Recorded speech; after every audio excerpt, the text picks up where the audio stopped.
Vamos a tratar de hacerla un poquito interactiva. ¿Sí? No nos vamos a llevar mucho tiempo. Pero sí me gustaría saber antes, ¿quiénes de los compañeros de medicina crítica previamente hicieron anestesiología? No les vamos a hacer examen, no tengan miedo. ¿Nadie? ¿Quiénes son residentes de medicina crítica? ¿Nadie? ¿Todos son de enfermería? ¿No? ¿Estudiantes de medicina? ¿No? ¿De qué? Medicina interna. Ok. Pero no están ahorita en medicina crítica.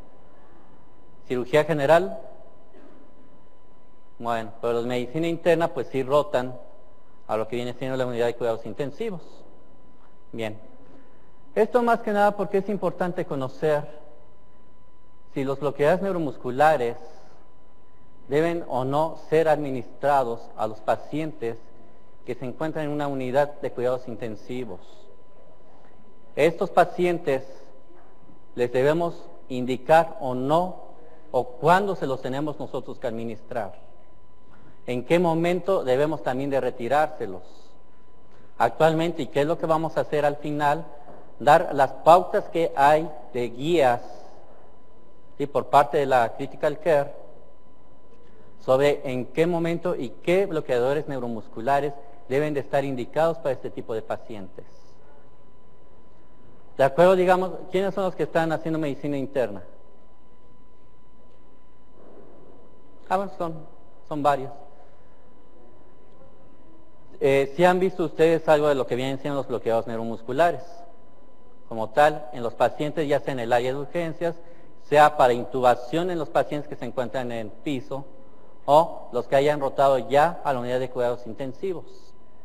Con respecto a esto, ¿cuál bloqueador neuromuscular consideran ustedes que sería el ideal, entre comillas, porque obviamente no tenemos un ideal, para poder nosotros mantener a un paciente relajado en la unidad de cuidados intensivos? Becuronio, rocuronio, atracurio, cisatracurio, pancuronio, que son de los que contamos nosotros aquí en nuestro país. ¿O cuál es el que han visto ustedes que más se administra para poder mantener a un paciente relajado? Y esto obviamente tiene que ser una infusión continua. ¿Cuál han visto? Becuronio. ¿Cuál otro bloqueador neuromuscular? Principalmente el becuronio, es el que han visto. El rocuronio casi no hay en sus hospitales, ¿sí? Pero no lo usan para mantener a los pacientes. ¿Y el pancuronio? Anteriormente. ¿Y la succinilcolina?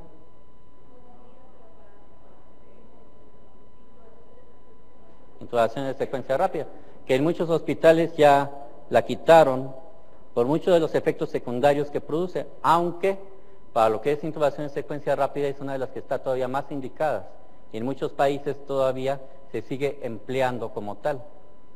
¿Sí? Bien. De acuerdo a la clasificación química y el tiempo de acción, estos son divididos en despolarizantes y no despolarizantes. Aquellos despolarizantes tenemos principalmente el que es de acción corta, succinilcolina.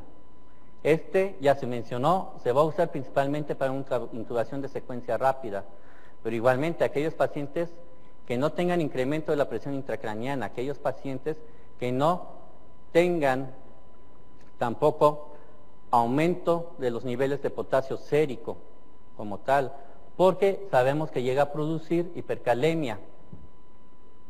También sabemos que puede aumentar la presión intracraneana, puede incrementar también la presión intragástrica, y esto puede provocar igualmente una regurgitación o un vómito y que nuestro paciente broncoaspire.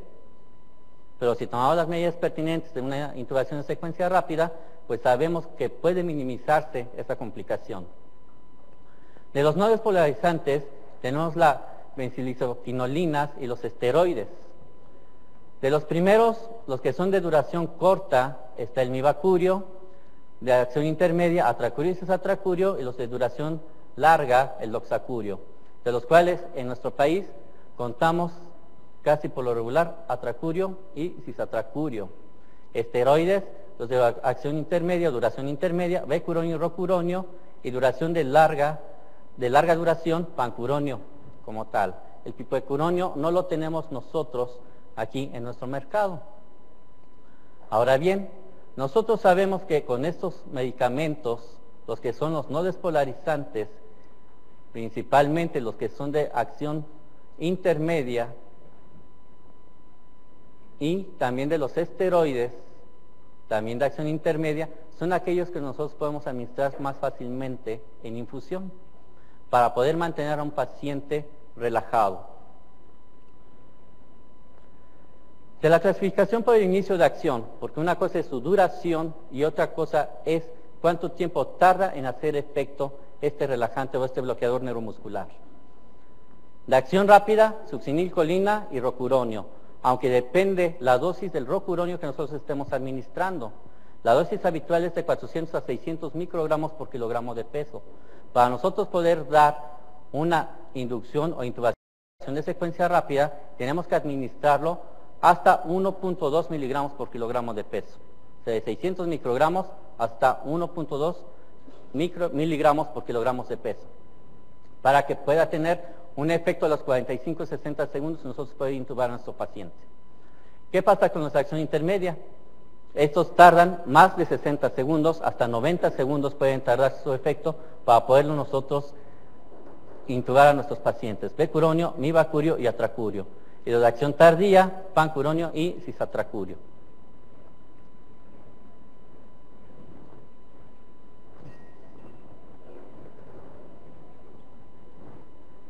Bien, es importante conocer y no nos vamos a meter mucho a fondo con respecto a lo que viene siendo la farmacocinética, la vía de administración. La vía de administración en estos pacientes siempre va a ser endovenosa, la cual siempre va a pasar a lo que es el sistema circulatorio, cardiovascular y hacer sus efectos para fijarse en la placa neuromuscular. Igualmente, el volumen de distribución no es lo mismo un paciente que se encuentra hipovolémico, sea por una hemorragia, sea por pérdida de líquidos intra y extracelulares, a un paciente que se encuentra normovolémico. ¿Qué sucede con estos pacientes que se encuentran hipovolémicos?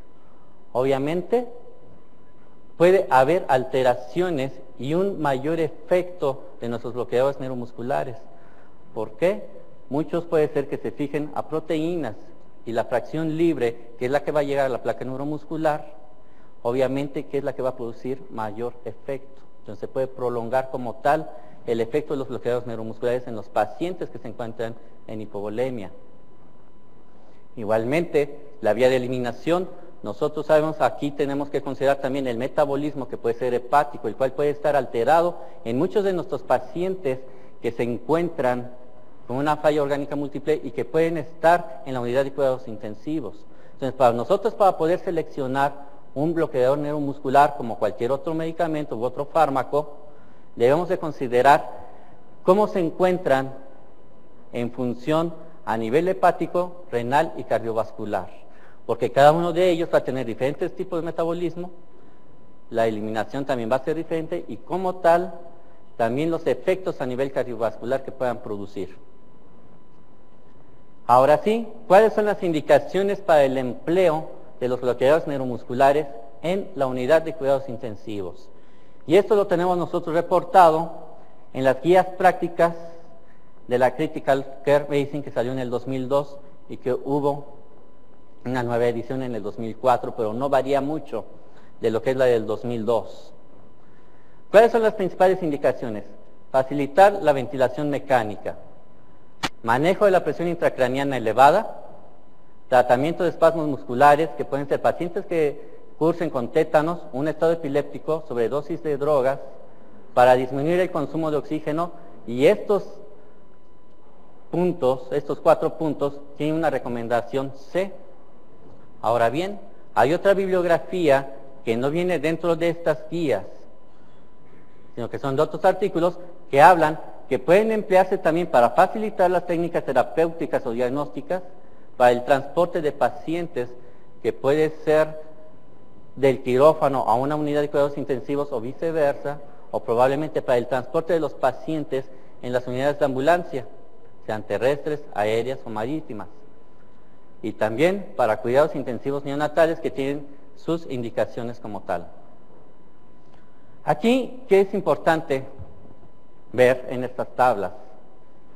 ¿Qué fármacos se encuentran relacionados o que pueden acumularse cuando tienen una falla renal o cuando tienen una falla hepática? De los que nosotros tenemos en el mercado, que es el cisatracurio, atracurio y mivacurio, aquí en México, observen ustedes, en los pacientes con falla hepática, lo que viene siendo tanto el cisatracurio como el atracurio, tienen mínimos o ningún cambio, o sea, no hay problema.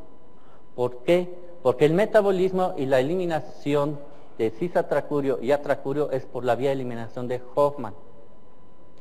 Y esta vía de eliminación de Hoffman está relacionada con el pH y la temperatura del paciente o de la persona como tal.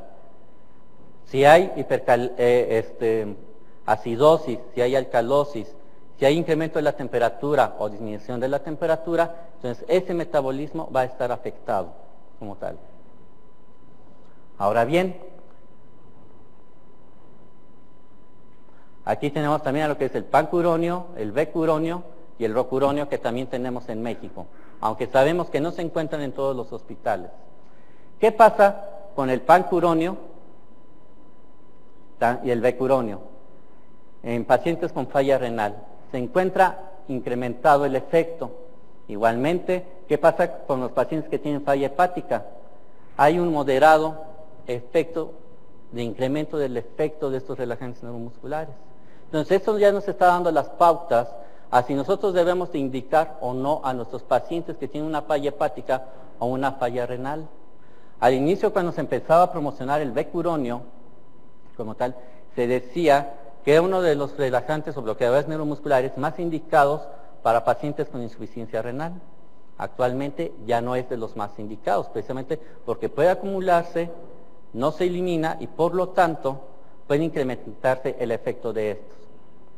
Igualmente, tenemos aquí de los fármacos que estos ninguno va a producir liberación de histamina, pero si los comparamos nosotros con lo que viene siendo cisatracurio, atracurio y mivacurio, esa liberación de histamina, principalmente con lo que viene siendo el atracurio, es mayor. Y esto va a repercutir a nivel cardiovascular. Ahora bien, esto que va a llevar a nivel cardiovascular, por la liberación de histamina, una hipotensión severa a nivel cardiovascular. Igualmente, ¿qué pasa ahora con lo que viene siendo bloqueo ganglionar? Ninguno de estos medicamentos produce un bloqueo ganglionar. Pero lo que viene siendo el pancuronio es el único que produce un bloqueo ganglionar. ¿Y esto qué va a producir a nivel cardiovascular? Incremento de la frecuencia cardíaca e incremento de la tensión arterial. Por lo tanto, aquí nosotros ya estamos dilucidando el hecho de que este relajante o bloqueador neuromuscular no debe de ser administrado en aquellos pacientes que tengan un problema cardíaco. Pacientes que tienen o tuvieron un infarto previo, van a incrementarse el incremento del consumo de oxígeno si nosotros administramos el pancuronio como tal, porque se va a incrementar la frecuencia cardíaca y se va a incrementar la tensión arterial y probablemente llevarlo a un nuevo infarto. Este es un algoritmo igualmente de esas guías en la que tenemos. Hay necesidad de administrar un bloqueador neuromuscular que ya mencionamos cuáles son las indicaciones. Se requiere ventilación mecánica por tétanos o por aumento de la presión intracraneana. ¿El paciente está adecuadamente sedado? Sí o no. Esto es muy importante. Nunca administrar un bloqueador neuromuscular si nuestro paciente no se encuentra sedado o con analgesia. Que sabemos que los analgésicos, los opioides en este caso, que sean los que se administrarían, también infusión continua en el paciente en estado crítico, pueden tener como efecto secundario también sedación. Ahora bien, si nosotros administramos un bloqueador neuromuscular a los pacientes sin haberlos sedado, van a tener angustia. ¿Por qué? Porque no van a poder respirar. Y eso ha sucedido en muchas ocasiones, que a veces se pasa primero el bloqueador neuromuscular y a veces el inductor, y estoy hablando de pacientes a los cuales se está haciendo una inducción para poderlos intubar. Y esto no debe de ser.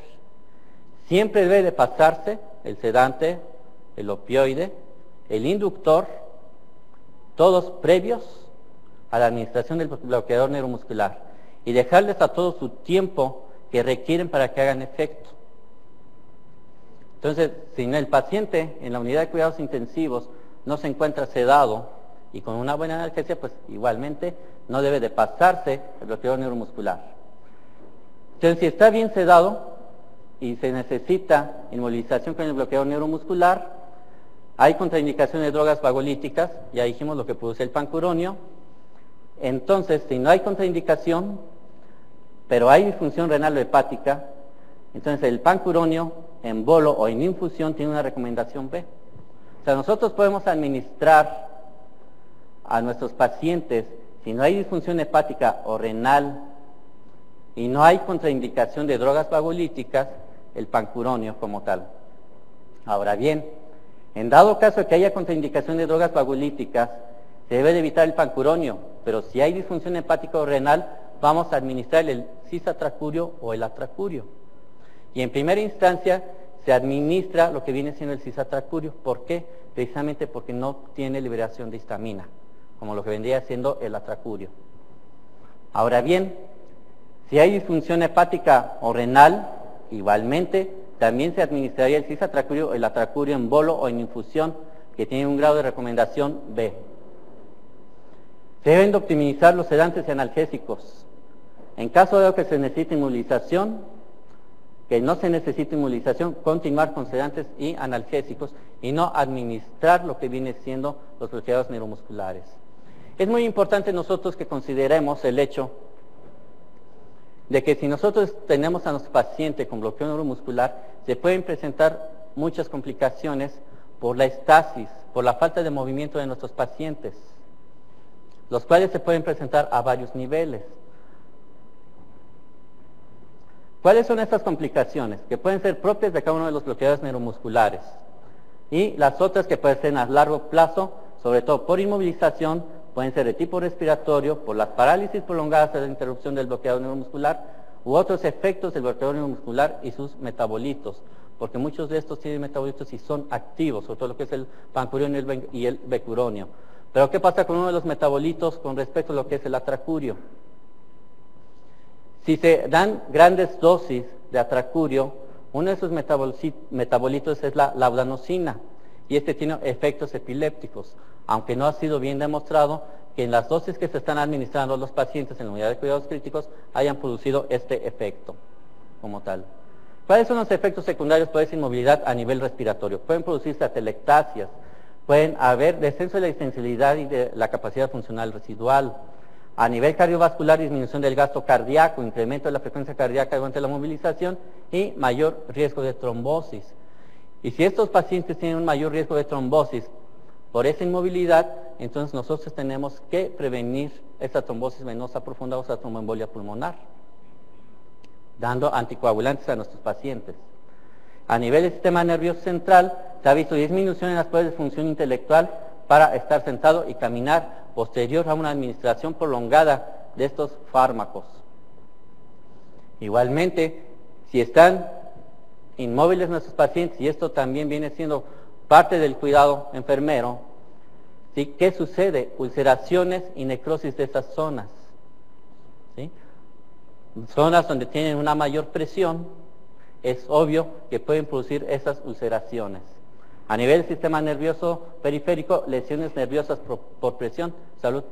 Esto debido a que como son incapaces de poderse movilizar y tienen una mala posición de sus extremidades, entonces el cuidado por parte de enfermería debe ser mover al paciente para que no pueda presentar este tipo de complicaciones. Otras, pérdida de peso, disminución de agua y de sodio corporales. Las complicaciones generales asociadas al bloqueo muscular en la UCI.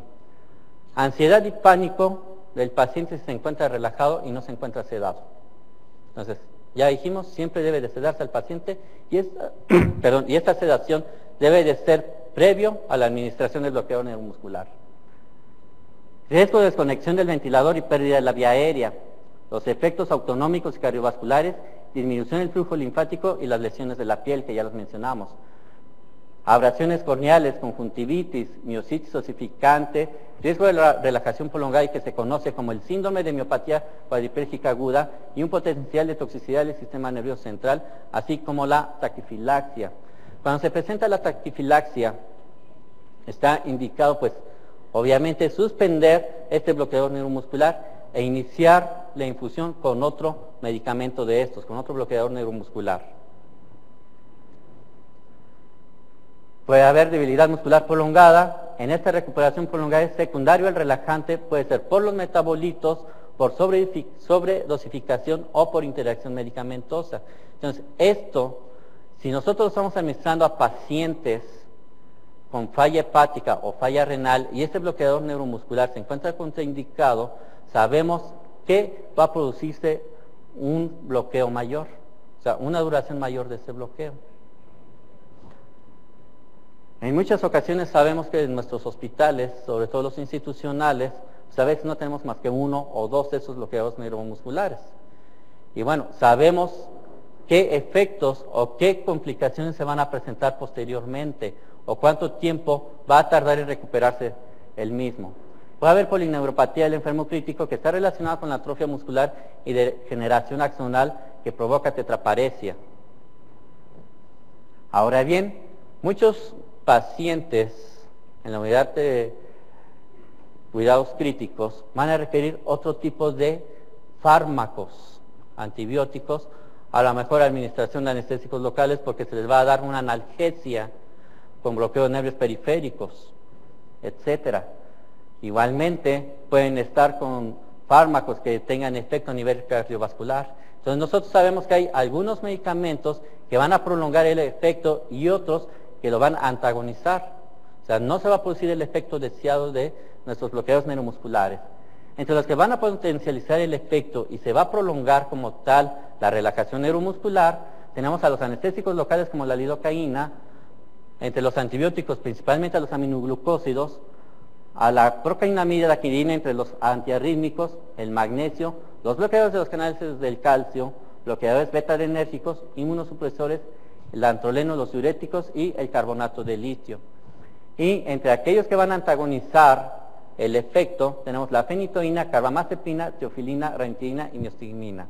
Por lo tanto, si nosotros estamos indicando un bloqueo neuromuscular, tenemos que saber qué otros medicamentos le vamos a poner para su tratamiento y sobre esto saber si se va o no a potencializar o si se va a antagonizar el efecto del bloqueo neuromuscular. Aquí tenemos en sí las dosis de los bloqueadores neuromusculares, a dosis en bolo y las dosis en infusión. Como ustedes observan, aquí puse específicamente a los relajantes o bloqueadores neuromusculares que tenemos en nuestro país como tal.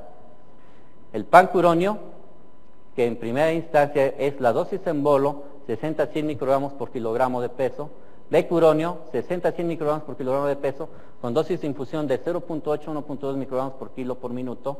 El rocuronio, 0.6 a 1 miligramo por kilogramo de peso y dosis de infusión de 10 microgramos por kilogramo por minuto. Atracurio, 400 a 500 microgramos por kilogramo de peso, con dosis de infusión de 10 a 20 microgramos por kilogramo minuto. Y el cisatracurio de 100 a 200 microgramos por kilo, con dosis de infusión de 2.5 a 3 microgramos por kilo por minuto. Ahora bien, una cosa importante con respecto a lo que viene siendo el atracurio. Al inicio se mencionaban dosis de 400 a 600 microgramos por kilogramo de peso. Actualmente se manejan a 500 microgramos. ¿Por qué? Porque esa liberación de histamina está relacionada con la dosis. Entonces, las dosis que eran de 600 microgramos por kilogramo de peso eran las que estaban provocando mayor liberación de histamina. Por lo tanto, se ha quedado ya nada más hasta que quede hasta 500 microgramos por kilogramo de peso. Nosotros debemos de monitorizar a nuestros pacientes y este puede ser clínico, desde que trate de mover sus manos, sus pies, tratar de levantar la cabeza, en dado caso ver si nuestro paciente tiene alguna datos de ventilación espontánea como tal. Esos son los datos clínicos y siempre considerar estar con un neuroestimulador, el tren de 4. Esa va a ser nuestra principal base para que nosotros podamos saber que nuestro paciente se encuentra o no relajado y en dado caso qué recuperación tiene hasta un 90-100% y nosotros en dado caso poder extubar a los pacientes que se encuentran en unidad de cuidados intensivos. ¿Cuáles son las principales recomendaciones que nos dan estas guías?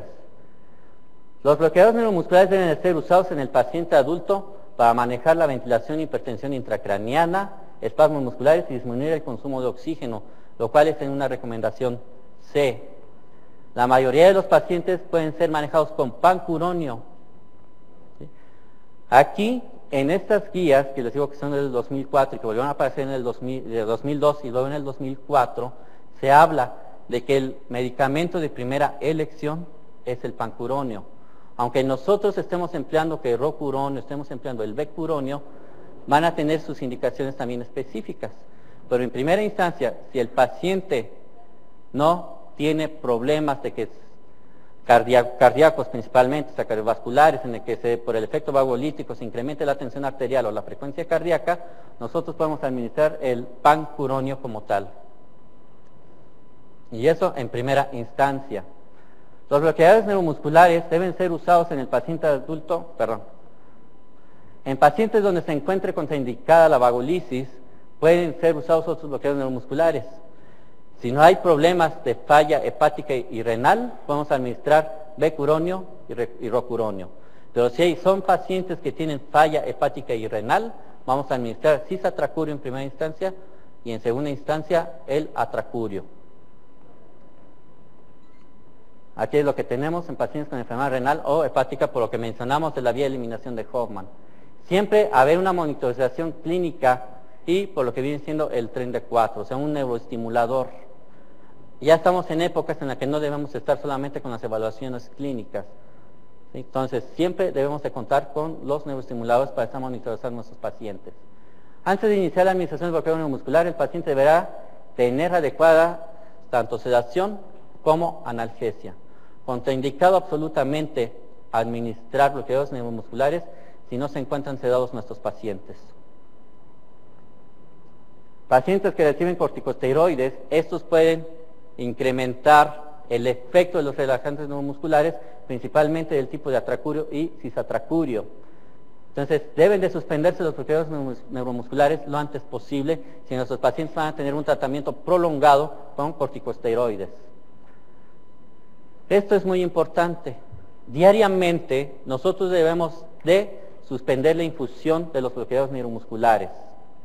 Esto con el propósito de ver si nuestro paciente puede tener su fuerza muscular, puede tener una ventilación mecánica, una ventilación espontánea, ya sin necesidad del ventilador mecánico.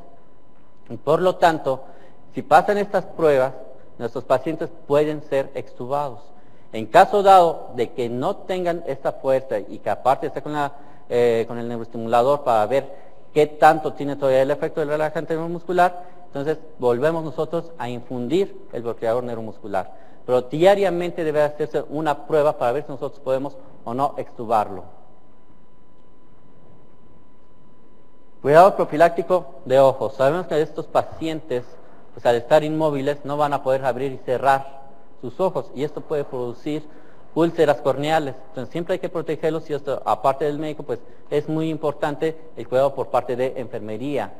La terapia física, porque puede haber acumulación de secreciones igualmente, puede haber la atrofia muscular. Entonces todo esto también debe ser manejado por enfermería.